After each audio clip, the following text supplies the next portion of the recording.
So I'm literally in the process of uploading the video, and I was making the thumbnail, and I went to go on the old SleepyHenry to Crewe account to get the logo because I don't have it in my files, and I saw that it had been taken down. This had to have been done like in the last month or so because I was using it to get screenshots of memes and other things in like November when I was actually editing the video. And then I wondered, okay, C must have done that. Is C back? And I went to C's profile, and he has posted a long document, basically pleading guilty. And I felt that I should mention that just to acknowledge that I have seen it, but this video was exported and first sent to the others for approval on January 6th, so it was done well before C even posted that apology. And the only reason I'm posting it now as opposed to when I first finished it is because Mike was a bit busy and then had COVID and was just taking a while to get back to me on reviewing and approving the video. But that's been done. I was just about to upload it, and then I saw this and I thought I should address it. Also, he posted the apology on the 25th. I had made this update on the 23rd. Could be a coincidence. I have a suspicion he was lurking, but you know, it doesn't matter at this point. I just wanted to bring that up. That's it. The rest of the video is exactly as it was.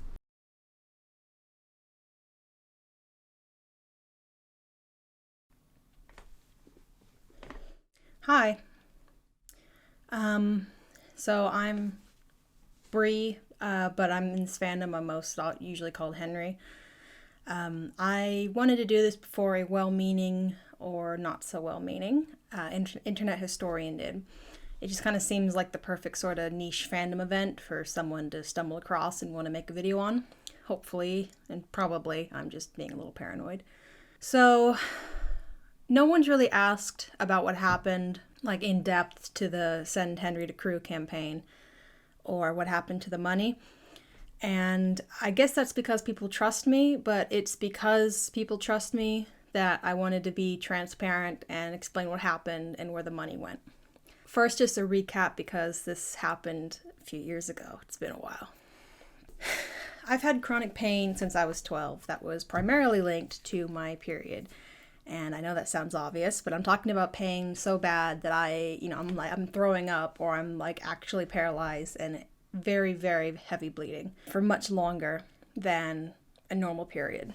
And I didn't even realize this wasn't normal until maybe I was 18, and then I started talking to doctors about it. It was largely brushed off, but I did try some of the kind of basic, first step treatments like heat pads and exercise or contraceptive pills to just stop the periods from happening at all. But it really just didn't make much of a difference. I had to take nearly a gram of ibuprofen sometimes for the pain, which is way too much to be like safe for your liver. Just for reference, the max daily dose of ibuprofen is 1.2 grams or 1,200 milligrams, split into 3 or 4 equal doses within a 24-hour period. So yeah, not a good option. In 2018, at 20 years old, I was growing more and more desperate, so I started looking into getting a hysterectomy because it really just seemed like nothing else was working or was going to work. Needless to say, all the doctors reacted with, "You might want children, what if you come to regret it?" And that's its own issue. That's not what the video's about, but that's what happened. The British healthcare system, because I had moved to Britain to be with my partner by this time, wasn't going to do something so drastic, and my American health insurance sure wasn't going to cover it. So I started a Ko-fi goal to pay for the surgery from a private clinic. But I knew it wasn't going to do much. It's like I knew it wasn't going to go anywhere, but it just kind of helped me because I felt so but it's just, desperate acts because I felt so hopeless and helpless and like nothing was going to fix it. The doctor I was speaking to at the time suspected that it was endometriosis, but the only way to really confirm that is with the diagnostic laparoscopy, which is just a type of surgery where they, stick a little camera worm in you and look around. But he was even reluctant just to do that. So fast forward to the end of 2018, and I received a very nice Christmas gift. Someone in the fandom, who we'll call C, secretly sold secretly sold some merch and gave all the money, nearly $1,000, to me to put towards my surgery, which was very kind, very nice. It garnered a lot of positive attention, which makes sense. It was a very, very kind thing to do, and I was grateful. I thanked this person, and he suggested or brought up, I don't remember exactly how it went, but basically he brought up the idea of starting a GoFundMe. And I said, sure. At the beginning of 2019, the Send Henry to Crewe GoFundMe was made. An important distinction here, I was on board with all of this, at least at first, but I did not start nor run nor did have control of the GoFundMe account or where, the money, basically when the money first came in. All the money donated went to C at first, and he would send it to me through PayPal periodically. Should have been one of the first warning signs, but I may have been who the whole campaign was centered around, but I was not exactly in control of it. Most decisions were run by me at first, but that's about it. C always seemed a little reluctant to give me full control. C always seemed a little reluctant to give me full control and access to the GoFundMe and the campaign in general, which I now realize was a red flag, and that had to do with his ego, but we're going to get into that later. So he brought some other people on board. Mike was kind of his contact, and Brennen and Jord, who were my contacts. Thus, the campaign team was made. So just keep this in mind for later. Brennen and Jord were minors at the time, I think approximately 15 and 17. So we did some charity streams, which got a decent amount of attention, and various other little events to try and raise money.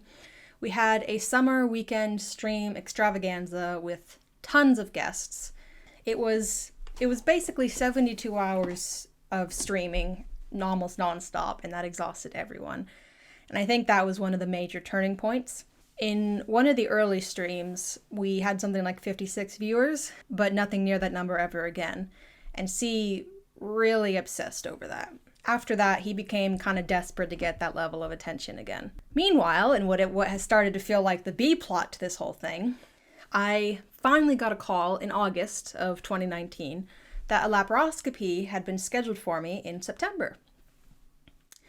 So this would be critical in two ways. The first was confirming that I do in fact have endometriosis. The second one has to do with what endometriosis actually is.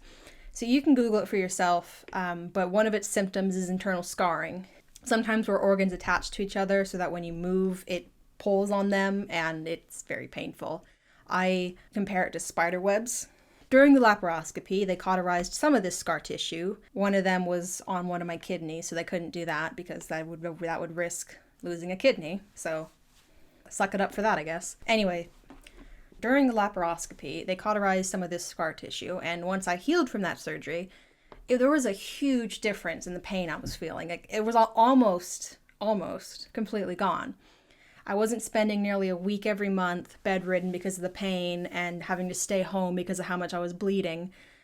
And the bleeding had been making me chronically anemic as well. So yeah, these problems were practically gone. So back to the fundraiser. Views and engagement steadily declined through the rest of the year. Then at the start of 2020, Cardi Cinema started his own GoFundMe campaign for his documentary, An Unlikely Fandom. This caused a bit of conflict and tension as his campaign gained a ton of support very quickly, which is fine. No one was obligated to donate to me, but of course people, including, our campaign team at the time, started, talking about it and comparing the two, and they just kind of made things tense between the two parties for a while. So by this time, I'd healed from the surgery, and I was also on contraceptive pills for hormone regulation, and my quality of life had improved significantly. I'd seen more doctors and had been given other options, and I found out, I might not have to get such a drastic surgery after all. But by now, I was starting to feel pressure, from the other side of things. Initially, I was feeling pressure to not get the hysterectomy because, I might want kids, I'm too young. But now I was starting to feel pressure, from the other side, I have to get the hysterectomy because this is what the campaign's been about, and so much of the fandom has supported me, and it's I need to do this, otherwise I'll have misled and lied to everyone and tricked everyone. And it almost become like this surge, me getting this life-changing, very serious surgery was this product that we were promising, rather than like, a goal, the campaign being a goal to improve my life. So needless to say, it had all become very stressful. So in March, we decided to put the campaign on hiatus, or on hold, while I explored these other options, and so Cardi could finish his own fundraiser. As a friend group, the campaign team still kept in touch, and we had calls and stuff, friend group stuff, but the campaign stayed on hold. Skip ahead nearly a year to April 2021. C posts something on his private account that basically revealed that the campaign had become his project for clout and attention rather than a good cause. He also said some pretty hurtful things, but that's more about him being a bad friend than about the campaign, and I want to try and keep this as like about the campaign as possible and not get petty. But he did say some very hurtful things as well. Examples of what he said regarding the campaign was him basically like lamenting that the campaign was over, probably over, and now the only thing people knew him for would probably fade away and disappear. That campaign was all he had. Without his campaign, he's nothing. That sort of talk. So in his interview, Brennen summarized what C actually said pretty well, but I couldn't find a place for it in his segment, so I'm overlaying it here instead. Fair warning, he's pretty blunt about it. When he started bitching about on his private account about how without this fundraiser, I'm nothing. I'll just fade into the background like I always do, or whatever the fuck he said.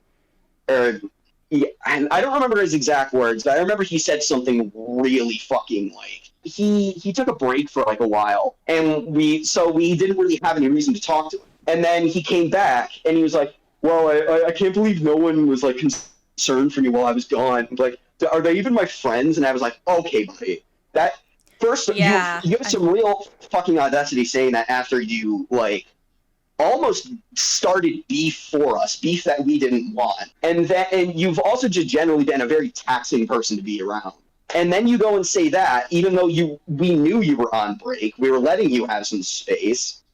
And if you had been a better friend in the first place, maybe we would have been concerned for you." We'd kind of suspected this for a while, but with it so obviously confirmed, I brought it up to the others, and I made an announcement publicly to apologize to everyone and explain what happened without getting too personal or into the nitty-gritty details. It definitely started as a good thing. I do believe that in the beginning there were genuinely good intentions from C, but over time it just became more emotionally and physically exhausting for the team, while simultaneously becoming more about clout and ego for C rather than my well-being. So now I'm going to go over some of the main issues with C's behavior kind of behind the scenes. And I'm really going to try and keep this related to the campaign rather than getting very personal. But some of the more personal aspects of why he was such a bad friend are kind of inherently tied to the campaign. So some of it's kind of impossible to avoid, but it's mostly going to be about the campaign. Firstly, he would be very emotionally manipulative and kind of guilt trippy towards the other team members.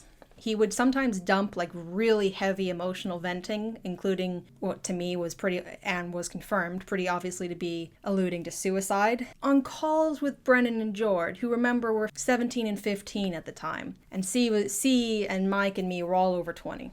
And this is a bit dramatic, but it really felt like I had to keep his, emotional venting focused on me, so he wouldn't be so emotionally toxic, I guess, towards the younger two, because they were pretty young compared to us, and it wasn't a healthy environment. Another thing C would do is guilt trip donors. Multiple times on stream, he'd say something like, "If you don't donate, you're a bad person, haha," as a joke. And then me and the others would have to do damage control and kind of kick him under the digital table and be like, "Ha, we're just kidding. You can only donate if you want and if you can." Really aggressive advertising that only ever came from C. And we really should have kind of reined that in more at the time, but it just kind of caught us all off guard. He would also occasionally make inappropriate comments about me regarding my relationship with my partner, and he also wrote a fan fiction about us. Now, the fan fiction, there wasn't anything in there that was inherently inappropriate, but it was definitely weird, and I feel worth mentioning.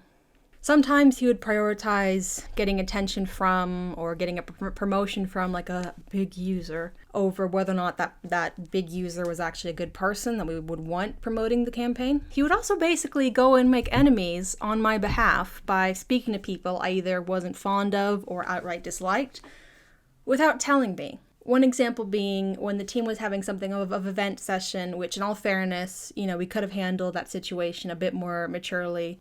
I'm not dodging responsibility for what we said. Nothing was particularly terrible. Things said, while kind of emotional. But it was meant to be like a private group chat vent session, basically. And he went and sent screenshots of what we were saying to the person we were talking about without our consent or even letting us know. He did this on 2 occasions that I know of. It very well could be others. And this is a little bit more to do with being a bad friend, but it also has to do with his clout chasing. He would show like blatant favoritism towards certain members of the team, the campaign team that he perceived as like being popular and could boost his own image, while kind of ignoring others who didn't have a main gimmick he could easily praise or imitate or talk about. We're going to talk about that more in the, interviews. Speaking of interviews, there were a lot of people who were brought in with this campaign one way or another. But I'm going to focus on the core team of the campaign. Otherwise, this video would just be way too long. So here's some perspective from the others about C and the campaign's effect on them.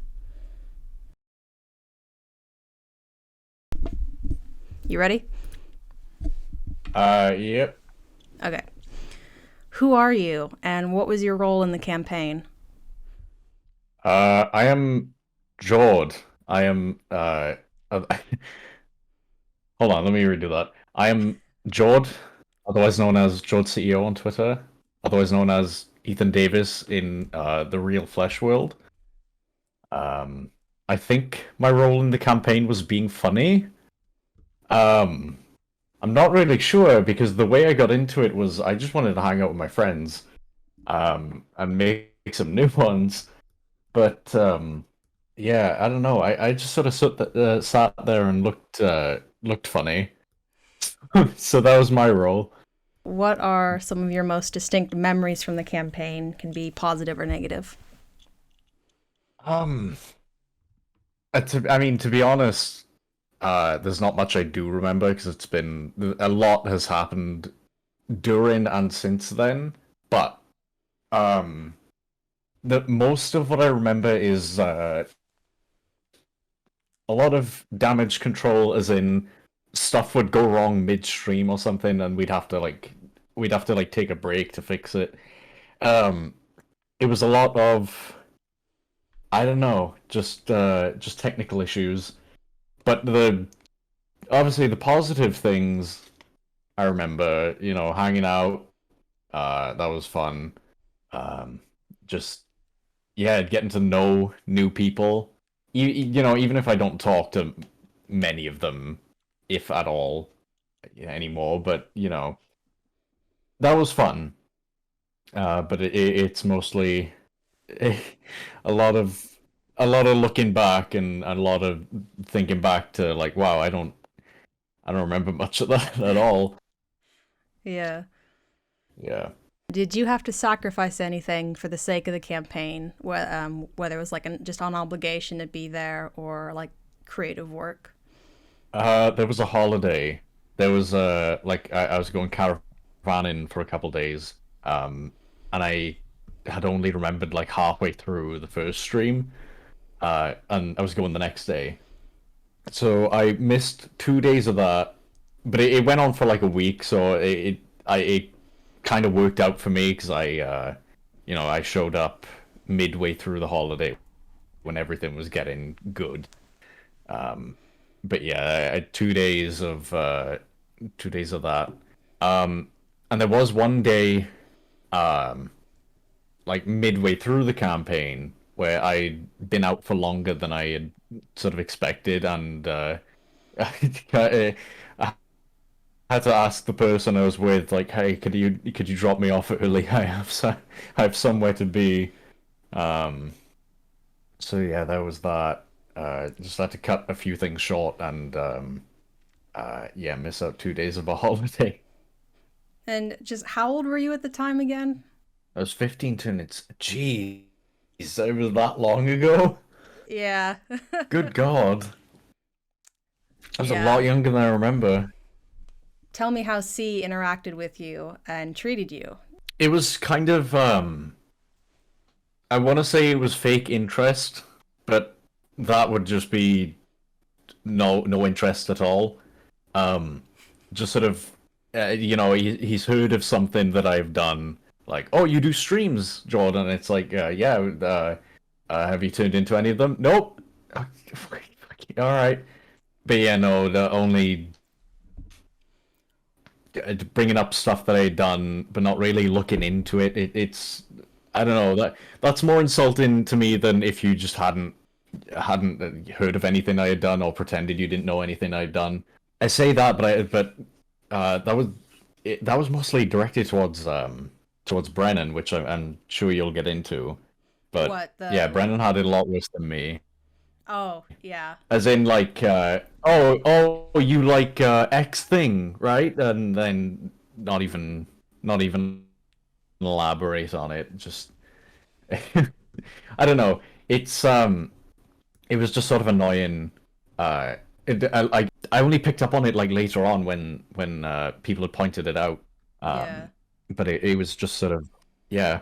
At the time, it's whatever. I didn't really pick up on it, but later on, it's obvious he was just trying to pander to me and the other people he was trying to talk to. Yeah. I felt it was a lot worse for everybody else because especially sorry Mike, this sounds mean, you can cut this out, but I completely forgot that you sucked up to Mike that hard. But yeah, no, I'm remembering it all now. Yeah, some of the stuff Mike's told me, I'm like, "Oh my God." Yeah, just uh, uh private calls, just sucking up to each of us, and I guess I got lucky if I got like ignored the most because it's less having to deal with the pandering kind of thing. Yeah. Um, But like I said, yeah. it's funny you mentioned that because Brennan feels like he was the one who got like least pandered to, and Mm. he so like because more so with like the Edward and James videos, I think Hell yeah, give me that gay like that was kind of like your Yeah, that's gimmick. another thing I forgot. I completely blocked that out of my mind. Just yeah, God, those. Never mind. Yeah, I remember that now. Yeah, and like it was an easy gimmick to kind of like talk about and suck up to and like oh, bring it up. So it's interesting that you feel like yeah, there was definitely some like kind of fake interest, not kind of getting pushed to the side. Hmm. So it's interesting hearing that. I mean, sucks, but it's like it's just kind of interesting Yeah. because Brennan feels like oh, you and me and Mike got like all the attention and pandering, and he just kind of got like oh, he does autism, I guess. Yeah, yeah. That was not a fun time, but Yeah. yeah. So in retrospect, what were some warning signs you think that things were starting to be more about his ego, C's ego, than what we were actually trying to raise money for? It was kind of the whole thing of just getting all these big people together and expecting it to work. And that's it's just something off about that. Kind of like not considering whether or not these people are gonna interact properly or like agree with each other on everything. Which is Yeah. like it's fine, but it's not like getting big people together is inherently a bad thing. It's just the compatibility sort of. Yeah, it's You like know, I them I, being I don't want to name names or anything. But I know there's some people that I'm not on totally good terms with, or that I don't really like myself. I'm not gonna call anybody out or anything. But yeah, just the compatibility issues.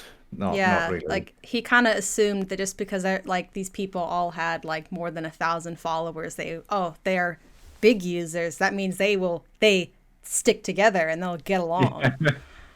Yeah. There was one when like the middle of it, I kind of realized like, oh, I'm not big on this guy. It was one of the later ones. I let the viewers guess which one's that one. Side note, I did really enjoy talking to Mr. Michael White. It was very, very positive experience, I'll say. Yeah, I saw him at the Audrey extravaganza. He signed my sketchbook. Just didn't really get a chance to like talk to him, but yeah, he seemed nice, and yeah, I always enjoyed when he was on and everything. Yeah, that was a lot of fun. Is there anything you'd like to say about your experience with the campaign, or anything you want people to know about it? This is advice. Don't rush into something unless you know for a fact you can do it. And I only say this because we did 3 streams non-stop. What was it, like, it was like 9 in the morning for us when we start, and then like 10 when we finished. That's like more than an average work day. Yeah, the extravaganza. So, yeah. No, just non-stop 3 days. 3-day streams, interacting with so many people at the same time, trying to manage everything. I know it was a lot worse on your end because you had to actually deal with it. I had to host it, just make sure you can actually do it, because that whole thing made me realize I hate streaming. I hate streaming to a live audience. But nothing against like viewers or anything. You know, the viewers in the streams are great. I really appreciate the audience that we had. But I hate doing it myself because it's mostly technical issues. Yeah. And it's not.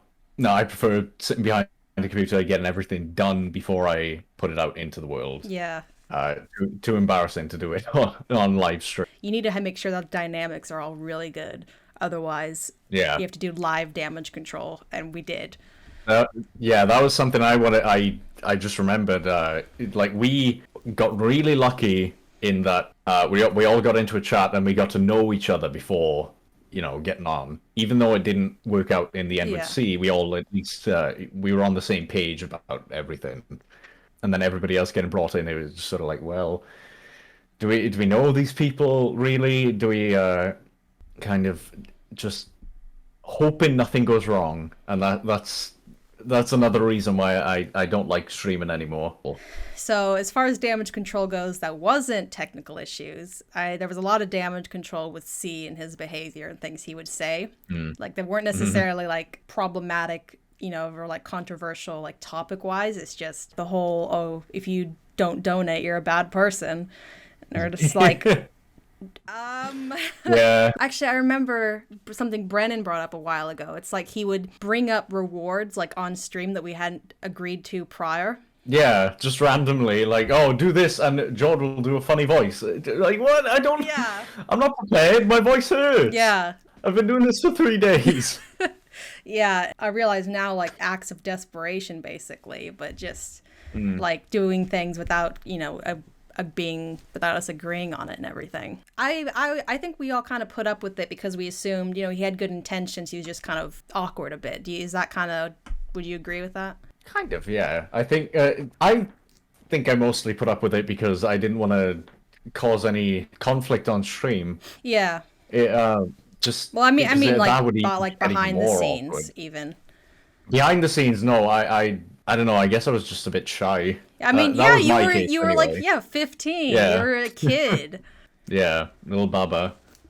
So yeah, I don't blame you for like not wanting to rock the boat. I think it was even worse on stream because you've got all these people that you follow or follow you, and you don't want to make a fool of yourself. Even though I did multiple times, but that's a different story. Oh, I think to me anyway, I don't think you ever made a fool of yourself. At least not in a way that was meant to be funny.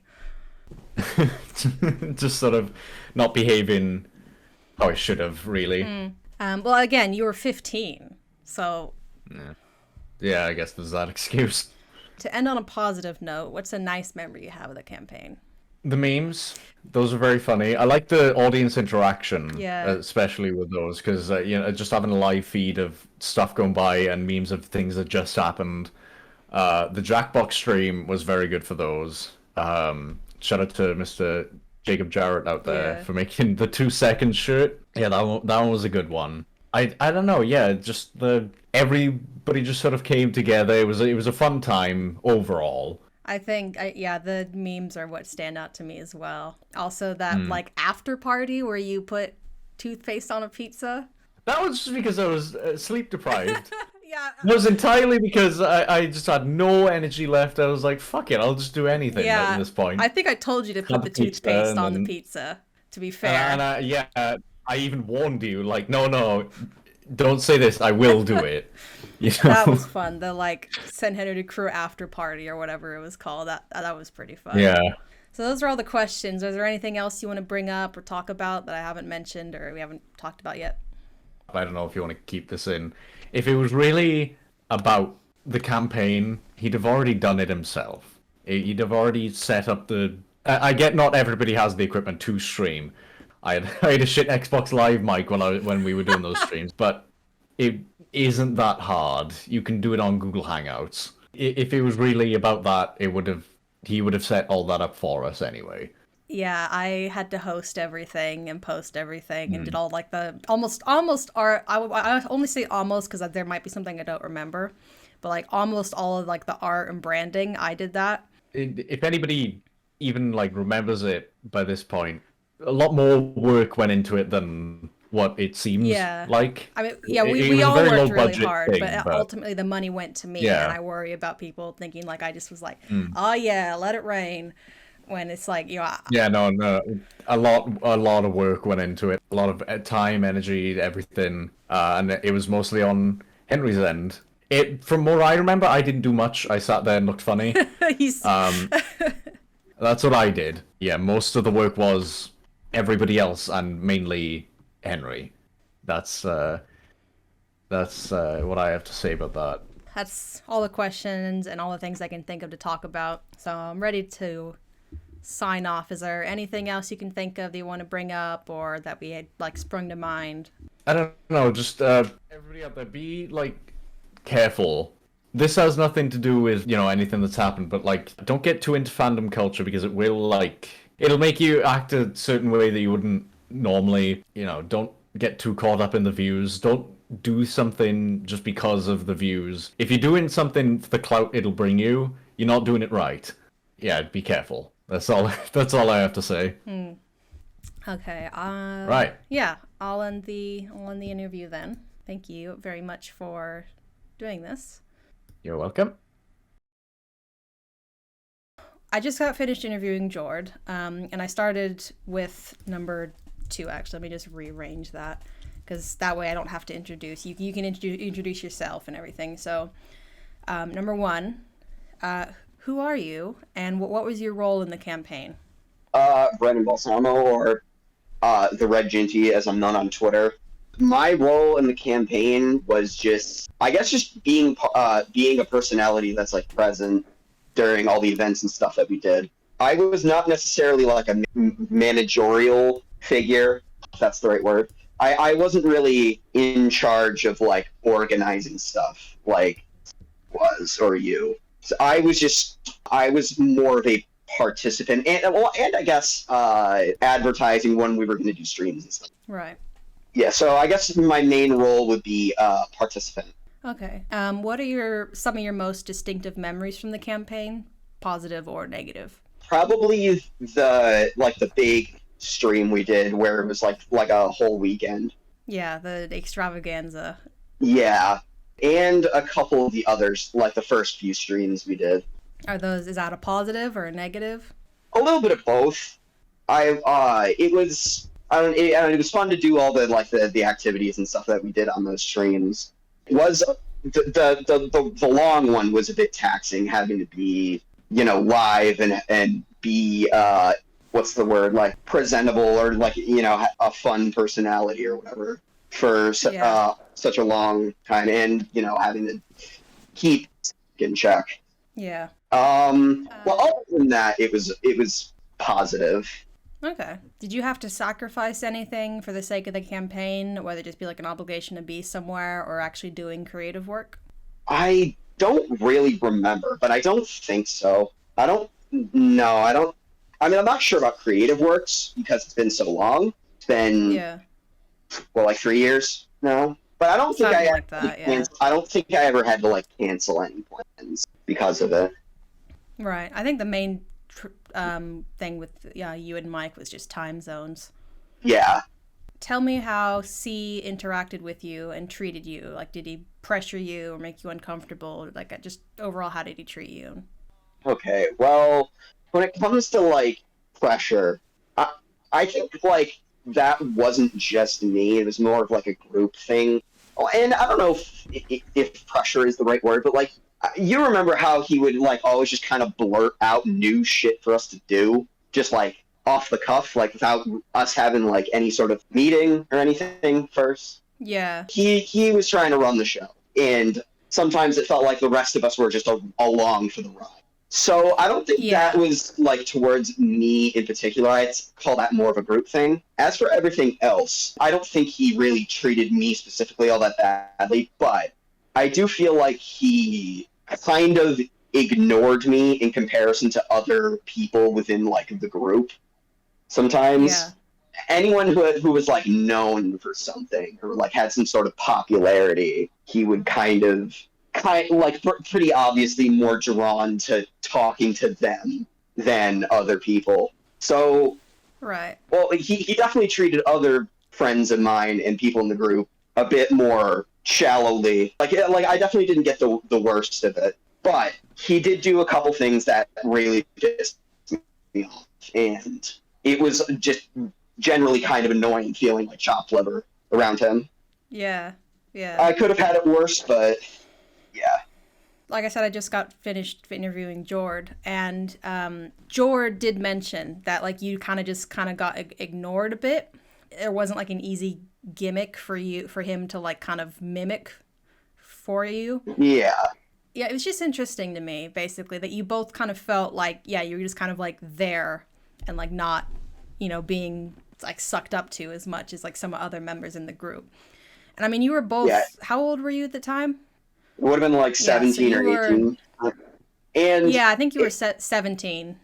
I'll always say this whenever I talk about this. It's not that I didn't want him to suck up to me because like I know Yeah. like I don't want that specific complaint to him to sound Yeah. egotistical. No, It's yeah. that's not so much what bothered me. It was more so that it seems like he had a mental hierarchy with his friends, and I just did not like that. Because like if he did suck up to me, I still would have cringed because I cringed whenever he did it to you guys.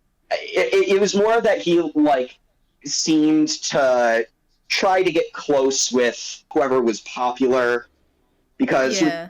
because we had a whole server at the time for like all the guests and stuff. But like even amongst just like the four of us, I mean, keep in Yeah. mind this is all just from my perspective. I mean, I guess I can't really know for sure what was actually going on in his head. Yeah. It I mean, none seemed of us that can, way but to me. yeah. Yeah, I Yeah. mean, when all three of us were starting to notice it, yeah, that's a pretty good indicator that he probably Yeah. did. Correct me if I'm wrong, but I think like maybe the word you're looking for is like favoritism. Yeah, favoritism. In retrospect, what were some warning signs you think that were things were starting to be more about his ego than what we were supposed to be raising money for? I guess I didn't really start to notice it until I guess after like the first couple streams. The extravaganza, that was just exhausting. I really wish I had realized it sooner because I feel like then we could have mitigated some of the damage with Cardi. Because like, Yeah. and in like I said, in hindsight, I do feel kind of bad about how like we really shouldn't have taken it as personally as we did. And Yeah. like I said before, I want to make that clear for the video that yeah, like that we're not entirely like we're not saying that we didn't do anything wrong. Like that's the main thing I think I would have done differently. Because I Yeah. do vaguely remember like complaining about that. I mean, we were frustrated. Yeah. We were understandably frustrated at the time, but it really wasn't. In hindsight, it really wasn't Cardi's fault. Yeah. However, I mean, I've yeah. I say that in like my main document bit. It's like, yeah, in all fairness, it's like some of the things we said, it's like probably could have done without, but it was like we were frustrated at the time. It was like a private group venting, basically. Yeah. it was never meant to be, you know, oh, let's say these things to Cardi directly. It's like there's better ways to handle that. We were just venting to each other. So, yeah, he didn't seem to have a good grasp of boundaries in that way. Yeah. Just trying to think of some other points that... I mean, to be fair, I think for all of us, it's like we kind of put up with and excuse his behavior because we all believed that there was good intentions. He was just kind of awkward. I think there were good intentions at first. I don't think it was always. I don't think he was always. As much as I air out my shit and like vent about him, I don't want to act like he was always this terrible friend, because like at first he was alright. You're like, as you said, he was just a little awkward. It's just like as time went on and like the fundraiser became more his thing, it really accentuated those like problems he already had. Yeah. Is there anything you'd like to say about your experience or that you want people to know? And that's why I'm doing these interviews, because I don't want to speak for you guys. I want you guys to be able to, tell it, from the horse's mouth or whatever. So is there anything that you want to bring up that we haven't talked about or that you want people to know? I guess the main thing to take away from my experience is, one, keep your friends in check if they're acting a fool, because we had to do that a lot.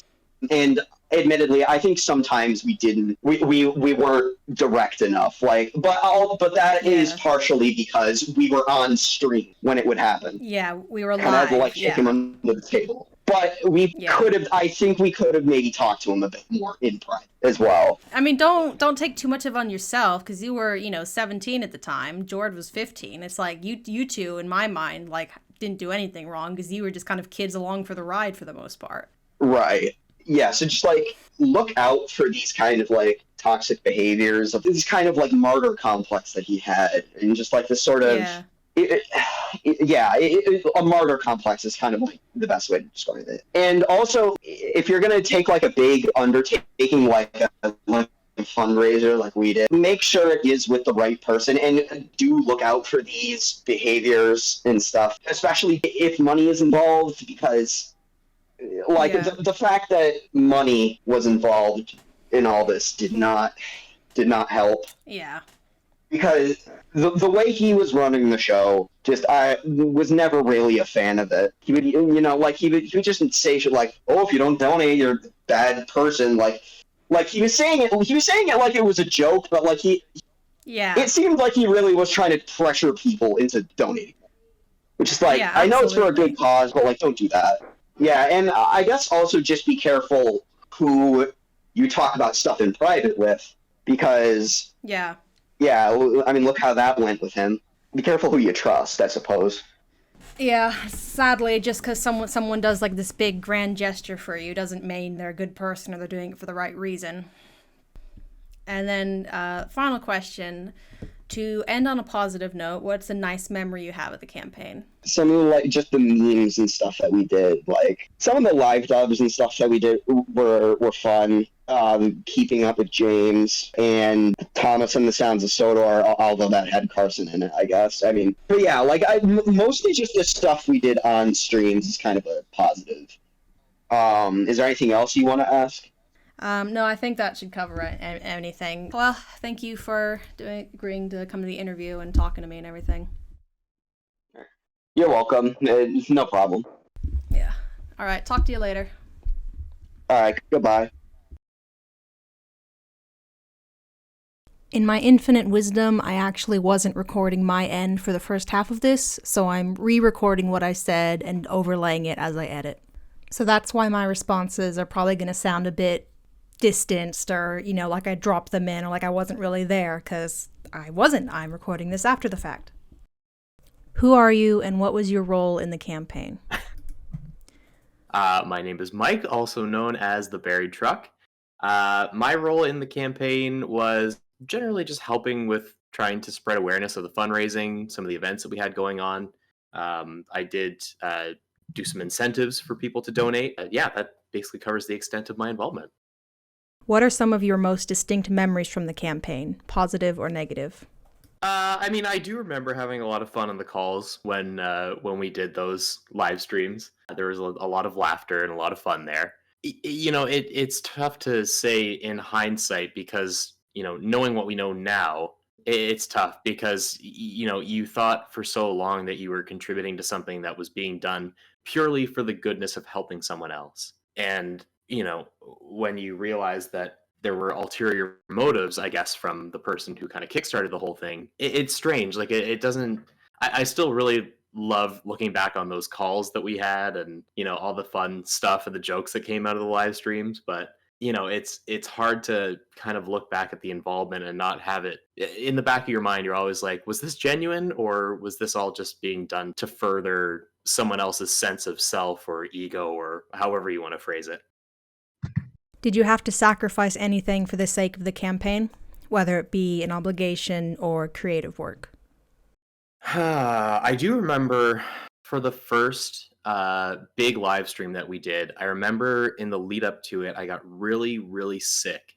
And the day came for the live stream, and I wasn't even sure if I was going to be able to join. And I remember expressing that to, I don't know if you're going to edit this afterwards. Are we naming him, or how are we referring to him? Just as C. Okay, perfect. I will do that then. So, yeah, on the day of the live stream, I had messaged C and said, "I'm feeling like total garbage. Like I can barely get out of bed. I don't know how I'm going to do this." And rather than the message being one of concern or like, you know what, it's okay, we got it. Like you get better. Obviously, your health is important.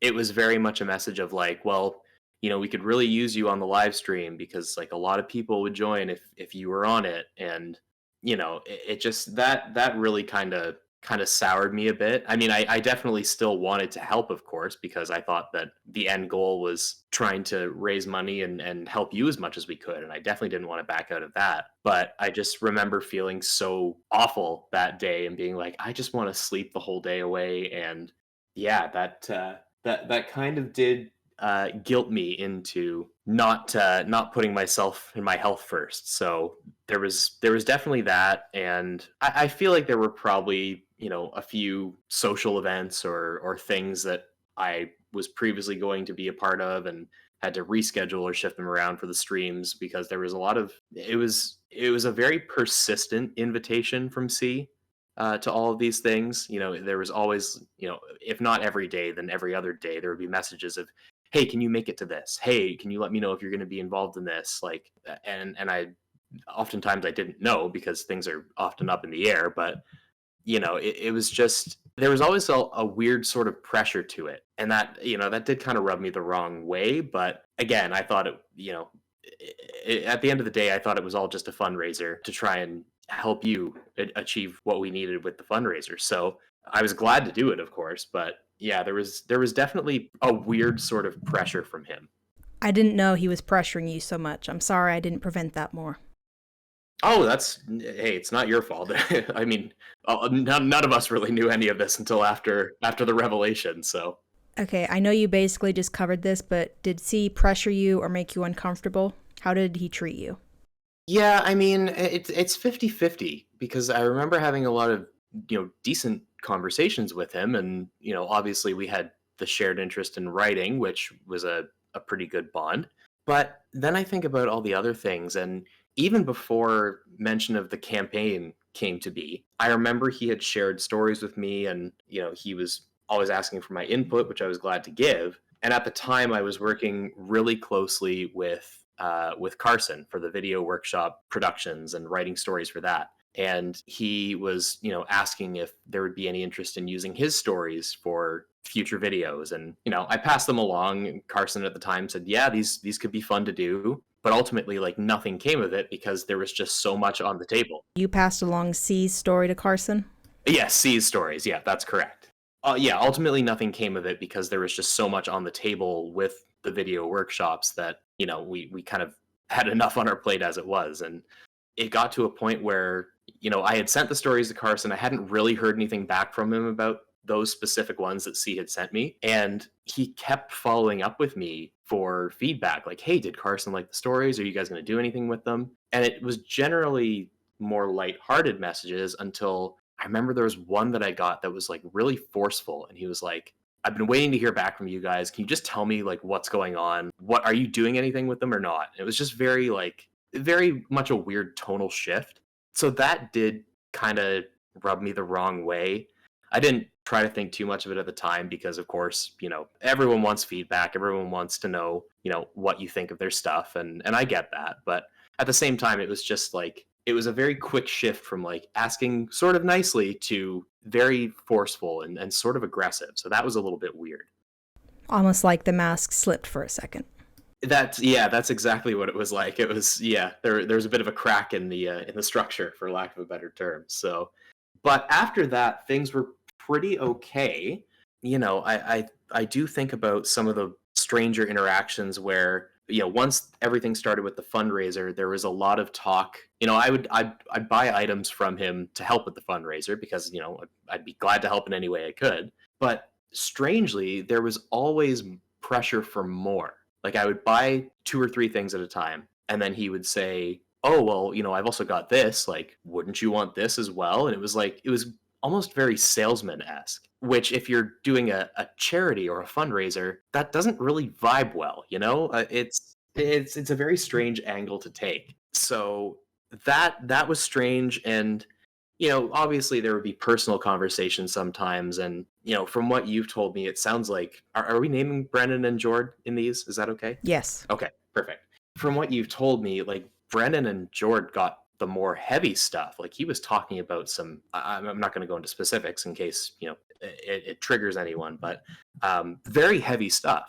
I think I feel bad for them because they were younger. It just really wasn't appropriate. Exactly. And, I myself had a bit of a situation a few years ago where I was interacting with someone who was just dumping all of this, to put it lightly, mental health, self-harm sort of rhetoric on me day in and day out. And even for me, who I was in my mid-20s at the time, like that was way too much.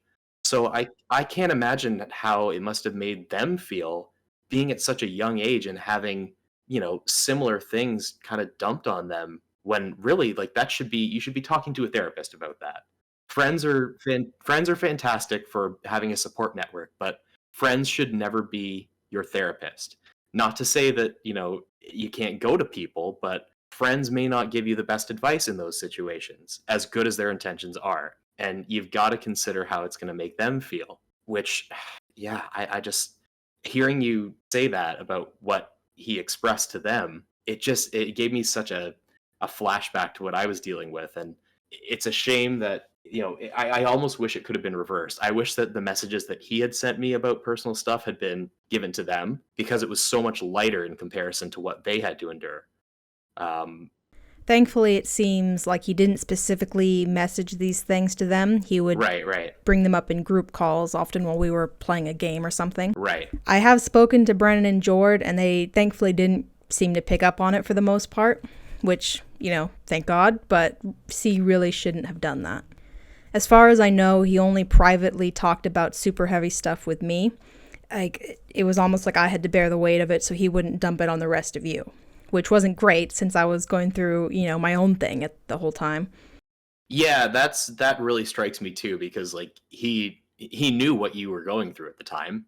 He knew all the things that you were feeling. And so to then it almost gives me the vibe of like, I'm doing this for you, so you need to do this for me in a sense. So I mean, I didn't get any of the self-harm messages. I got a lot of things about feeling excluded or like what you do doesn't matter and all that kind of stuff. I don't know. There was such a flip-flop sometimes of like the conversation was good and then it was a little weird. And then you'd go back to being good and then it's, it just like nothing could be kept consistent, for lack of a better term. Brennen mentioned the same thing, that he'd suddenly steer the conversation onto like a really weird or heavy topic just out of nowhere, and we all had to catch up. I don't remember exactly how we changed topic, but we started talking about the aftermath of me going public with what I'd found out and how C handled it.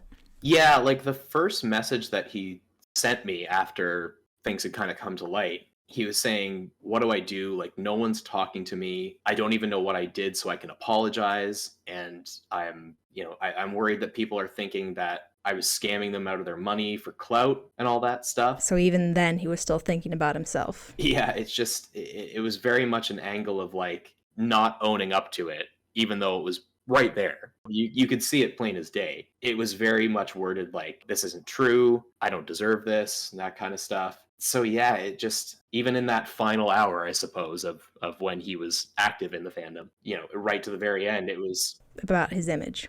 Yeah, exactly. Brennen remembered more than I did.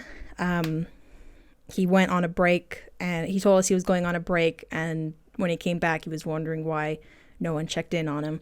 And, you know, we didn't, because he specifically said he wanted a break and was taking a break from social media and stuff like that. So, of course, we're not gonna, you know, be like, oh, where'd you go? We know where he went. Yeah, that's completely understandable. And like, I don't know, that seems weird that you would say you're going on a break and then, you know, if you need time away, that's great. But then, you know, I think people are probably expecting that you'll let them know once you're back from the break. It's not on them to kind of go chasing after you and say like, hey, how are things? That strikes me as a little bit odd. But yeah, that the rhetoric on the personal account it paints a very different picture from the fandom account.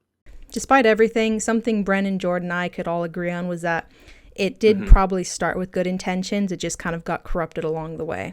In retrospect, what were some warning signs that things were becoming more about his ego? Yeah, I mean, I'd agree with you guys that it did seem like there were honest intentions at the start of genuinely wanting to raise money to help someone who needed it. And I don't know if I can pinpoint a shift per se, but I think it goes back again to some of maybe the individual things I was feeling. There was a lot of pressure to buy more things when I had already bought a lot, and pressure to do all these incentives and things like that, some of which I wasn't, you know, entirely comfortable with. Like there was one where he said if someone donates X amount of dollars, you know, you'll change your Twitter name to, I forget what it was. It was something that was really kind of vulgar in retrospect, but you'll do that for a month. I was like, well, I don't really feel comfortable with that. And there was another one too. I remember when he was giving incentives for one of the live streams, and it was like, I can't remember the dollar amount. It was pretty high though, and it was basically just to get like one of us to say something in a character voice. And it felt very disproportionate to what was being donated. Like it felt like there should have been more being done. So I guess in my eyes, that's kind of the sign of like he's got all these people on the stream who are, as much as I hate to say it, sort of notable in the fandom or have more of a following than others. And, you know, that following is kind of being exploited in a way. I don't know. It rubs me the wrong way that something as simple as like voicing something in a character voice, you would charge X amount of dollars for. It was in like the double digits at least, but it felt like that should have been something that like, I don't know, you donate $5 and that happens. It's not like a, you know, it's not a huge gift or something like that. So I remember at one point, one of the like 1,000 milestones was his name reveal. Oh yeah, I forgot about that. Yeah, and even at the time that kind of struck me, like, look, buddy, like, no offense, but I don't think many people are going to be that concerned with that. I mean, even when I like kind of revealed my real name, not many people like really cared. It's just kind of like, oh, yeah, okay. Yeah, I completely forgot about that. You're so right. Oh my gosh. How do you gently tell someone that like you're not important enough in the fandom for people to really care about your name reveal? Well, and you know what? It's not even necessarily that. I think it's the fact that, like, you saying that makes me think of all the things that he wanted to use as incentives that really they weren't. Like, I think of when you're doing fundraisers or when you're doing streams for donation, a lot of times the incentives are things that maybe you can do for your audience. And in our case, it would have been something like, you know, donate X amount of dollars, and you would do like a doodle or art or something like that. I would do something writing based. But then his incentive ideas were very much like, you know, they were focused a lot on personal details and his personal details. Again, that's just, I guess, more of a subtle way of trying to make it more about him. Yeah.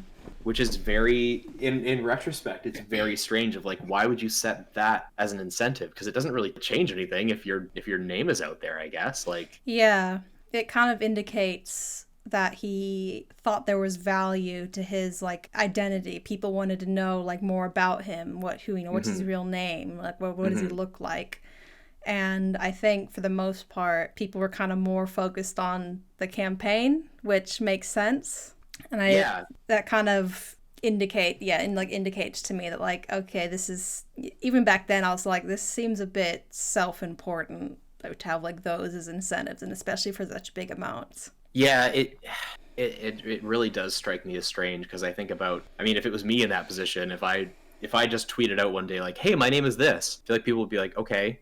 Yeah, that's how it was. Like when I give us another funny train story, whatever your name is, you know. Like, when I posted my like Christmas card at the end of 2019 with like my real name, it's like people are like, oh, okay, you know, cool, and then they move on, like it's really not that big a deal. Yeah. I remember for like Turtles and Thomas, when his name and like face was like, that was a pretty big deal. That's a little different, because he was really big in the fandom and he made like a point to hide his identity. It's like, yeah, for the that most was his whole part, persona. Yeah. It's like for the most part, people don't really mind what your real name is. Yeah, I also remember, I think in his profile, he put like, you know, founder of Sent Henry to Crewe. Yeah, I do remember that, actually. That struck me as a bit odd as well, because it's like one thing to say, oh, founder of like a studio or like a big project, but it was a fundraiser for medical treatment. Yeah, exactly. I don't think I've ever seen anyone like brag or like make their identity like founder of this medical campaign. With any sort of fundraising campaign, it's about the campaign itself and the good that's going to come of it. It shouldn't be focused on, you know, who's founding it. And obviously you're going to have someone who's sort of maybe a mouthpiece for it, but if anything, it should have been you who was the main mouthpiece for the fundraiser, because it was about you, you know, and he was kind of trying to take ownership of that. Yeah, he was always quite reluctant to like let me have any control over the actual account. Even like the Twitter account for it, I don't have access to that because it's like his login details. Yeah, I mean, I remember when you kind of tweeted about that, and when you brought it up to me again in the lead up to doing this interview, like it blows my mind that even had like shared access, because if he set up the GoFundMe and all that stuff, but like to not give you any access to it until basically the campaign was done. He added me as like a team member to the GoFundMe, which is, well, doesn't really have any control apart from like making posts. Yeah. And like I didn't have like login details for the full account and like administrative owner access or control until like the very end. That's crazy. Yeah, in retrospect, it's like, wait, that really should have been a bigger issue. Yeah, like why wouldn't the person who you're trying to help, why wouldn't they be the one who has access to the actual funds? Yeah. Like why is it going through you first? That seems very, there's potential for something very shifty there for sure. Thankfully it didn't happen. Thankfully he didn't, you know, out of all the things he did do, stealing the money was not one of them. Yes, exactly. Is there something you'd like to say about your experience with this, or something you want people to know? I mean, I want to emphasize to people that, you know, amidst all of this, I don't regret being a part of the fundraiser. I'm glad that we were all able to come together and do things to help raise this money and you know, help in some way. And again, there's a lot of fun memories of being on the live streams with you guys and just, you know, laughing at goofy things and having a good time. That being said, we wish that we had known sooner, for sure. It's hard, you know. I feel kind of foolish for not seeing the signs earlier, but I guess that's something with people who are really good puppet masters. They know how to pull the strings in the right ways. Yeah.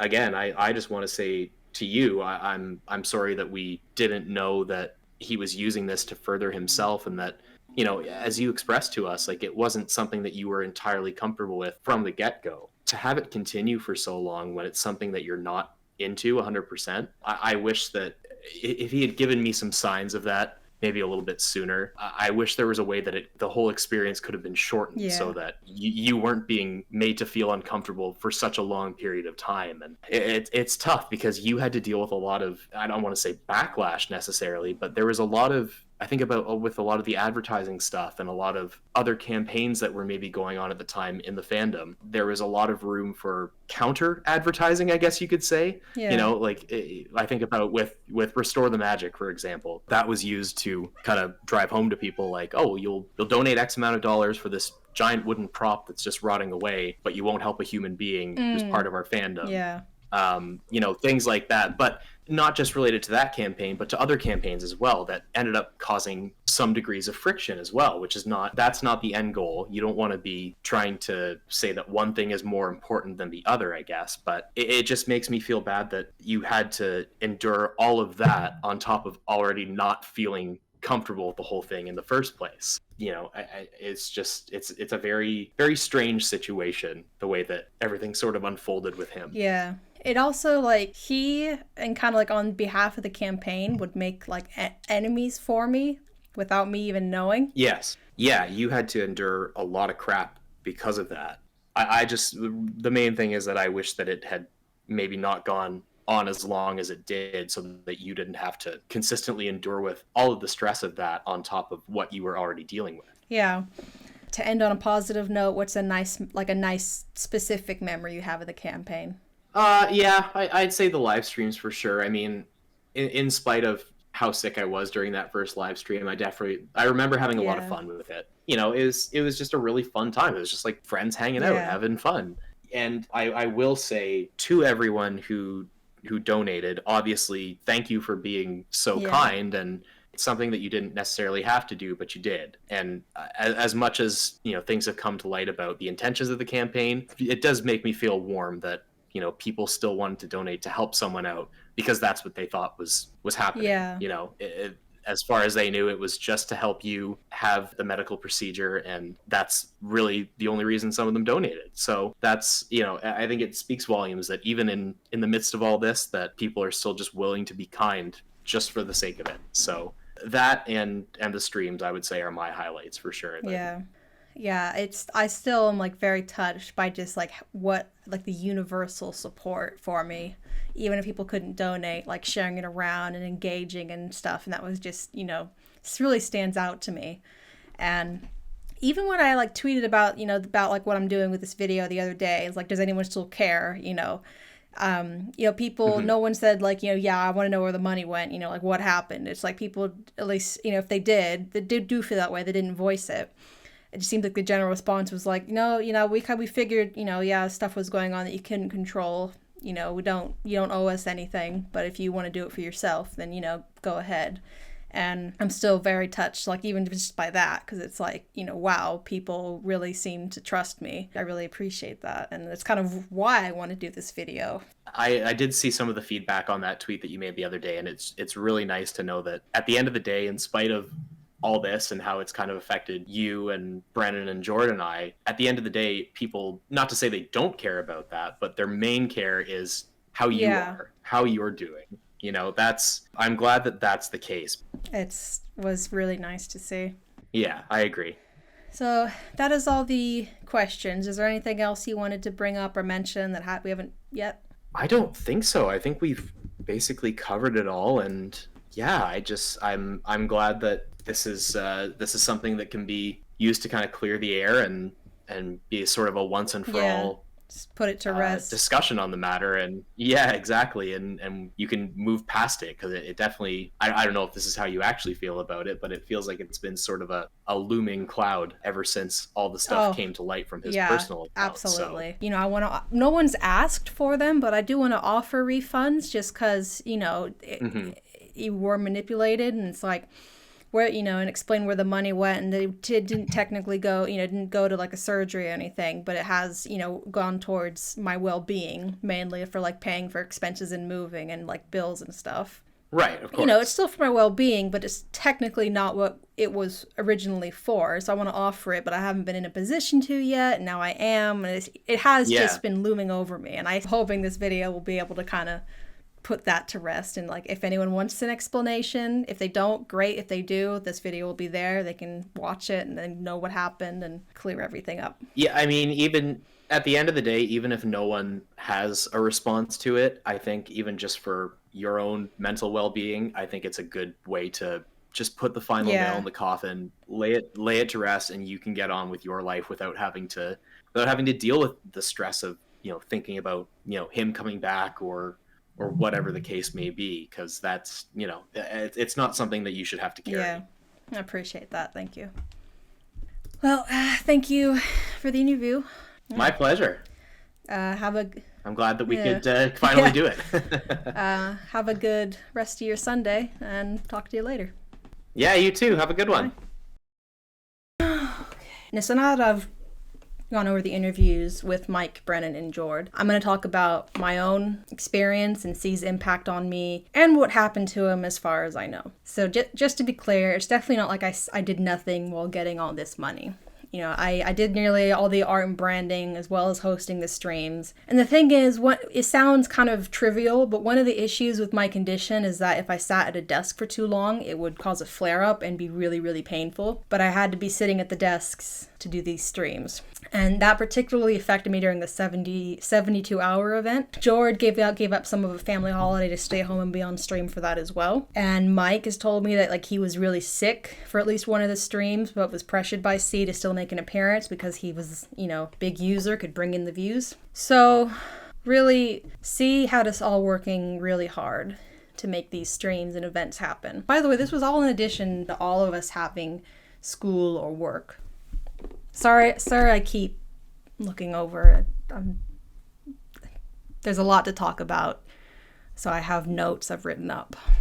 So another aspect of this whole thing is the fact that I was being pressured and kind of almost obligated to discuss something that would normally be considered extremely personal and private with the fandom at large. I wanted to be transparent about the campaign. We all did, because of stuff like Restore the Magic, where, this campaign pops up, a bunch of people give their money, and then it kind of disappears a bit, or it doesn't really say a whole lot. But at the same time, the campaign and my condition literally had to do with my reproductive system and my uterus, my ovaries, those bits. I don't know why I'm gesturing here. My guts, and not just my guts, my private guts. And now, discussing such a sensitive thing wasn't just awkward at best, it also opened me up to some really nasty comments.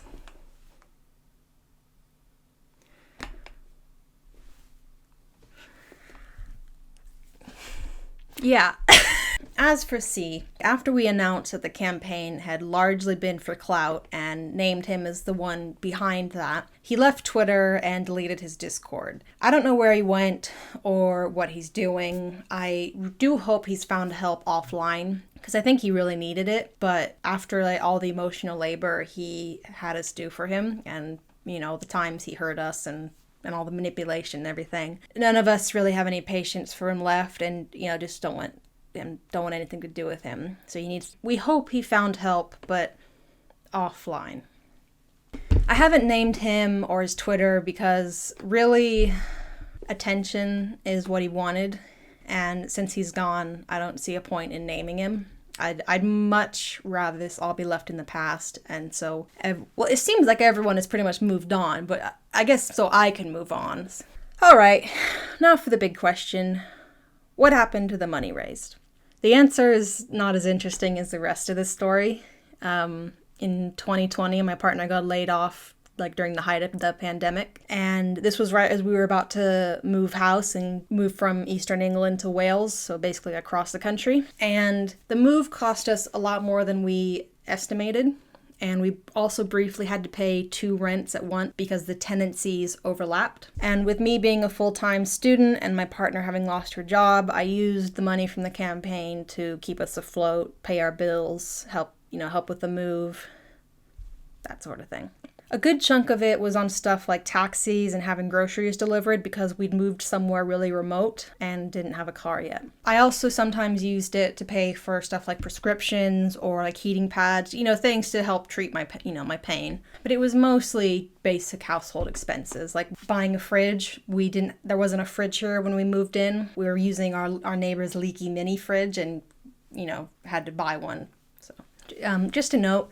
Where we moved wasn't entirely deliberate.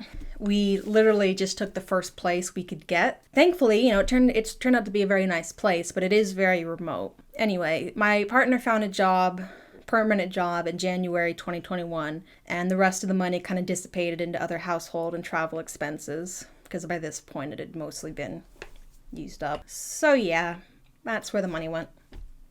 Now, I am well aware this isn't what the money was promised to be used on. However, this wasn't exactly like a Kickstarter where we were promising a product or a game, even though it had started to feel that way. And I've been told I shouldn't feel guilty about, using the money during the move and stuff, because really the money was going towards my well-being. But it still kind of twists me up inside sometimes. When we found out it had become more about clout for C than the good cause, I said with the kind of public announcement that I would offer to pay people back what they had donated once I had an income and was able to. I still don't have a normal full-time job, but I have been doing some freelance and dog sitting, and now I have some money I can kind of set aside for this. So I know it's been like almost 2 years now, but I figure better late than never. So if you want to claim a refund, all you need is just proof of your donation, like an email from PayPal or GoFundMe or a tweet, like a tweet with a screenshot of your donation, and I'll repay you back in full. If you received something for your donation, like a drawing or like a model or you bought merch, I won't be refunding that because that was a purchase, not a donation. The refunds are specifically for those who donated and didn't receive anything in return apart from maybe like a shout out. I know we did a few review type rewards, which kind of blurs the lines a bit. So if you have any questions, whether or not, that would count, feel free to send me a message about it on Twitter. Now, if I get a ton of people wanting refunds immediately, I probably won't be able to do them all at once. In that scenario, I'll make a list and get to you as I earn money through my various endeavors and first come, first serve, basically. And now, in case anyone's wondering, how am I doing nowadays, pain-wise? I'm actually doing a lot better. I still get some pretty bad pain in my abdomen if I sit at my desk wrong for too long, but other than that, my pain is very minor or non-existent most days. I've been on a contraceptive pill for a while now, and it's really helped to kind of suppress the hormones a bit and just make it all a lot more tolerable. I still deal with fatigue sometimes, but that can be caused by a bunch of things, so I don't think that's its own issue. So the campaign may not have ended very nicely, but before the fundraiser, I felt incredibly alone and hopeless about my condition. And in spite of everything, there were still some really fun times on streams and in games. And some great memes came out of it. That's what stands out in my mind. And not to mention the t-shirt. Overall, though, I don't think I'll ever forget just the overwhelming support the fandom showed for me during one of the most painful ordeals of my life. And I do regret that so much kindness was ultimately taken advantage of for someone's ego. And I am sorry for that, and I'm sorry that we couldn't stop it sooner or didn't realize sooner. But independent of all that, I do think it's still a great testament to this fandom's capacity for kindness. So, yeah, that's what happened.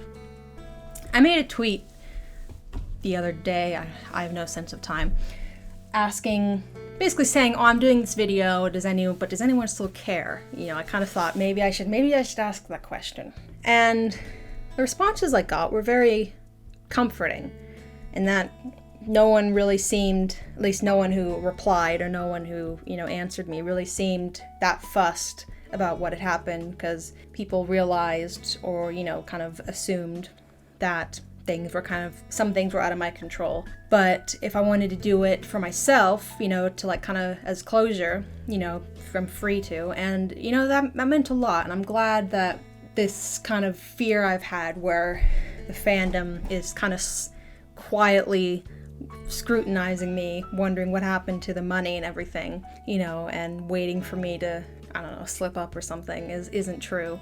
Yeah, I think this will hopefully give me some closure. And because at this point I still get nightmares sometimes where I wake up in a cold sweat at 3 a.m. because I've had a dream that C's come back and he's basically doing what I'm doing, but spinning his own thread and painting me as the big mastermind who stole the fandom's money.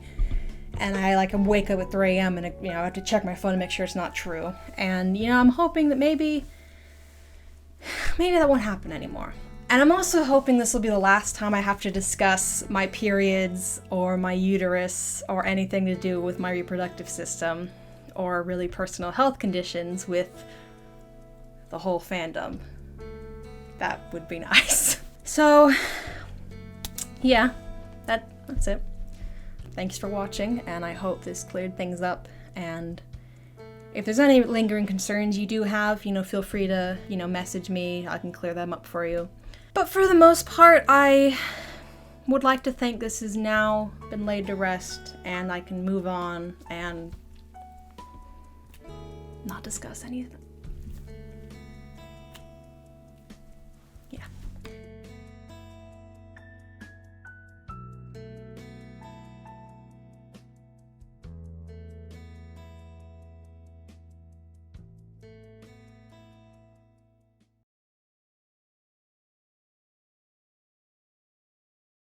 Inherently tied to the campaign, so it's impossible not to talk about it. Stop it!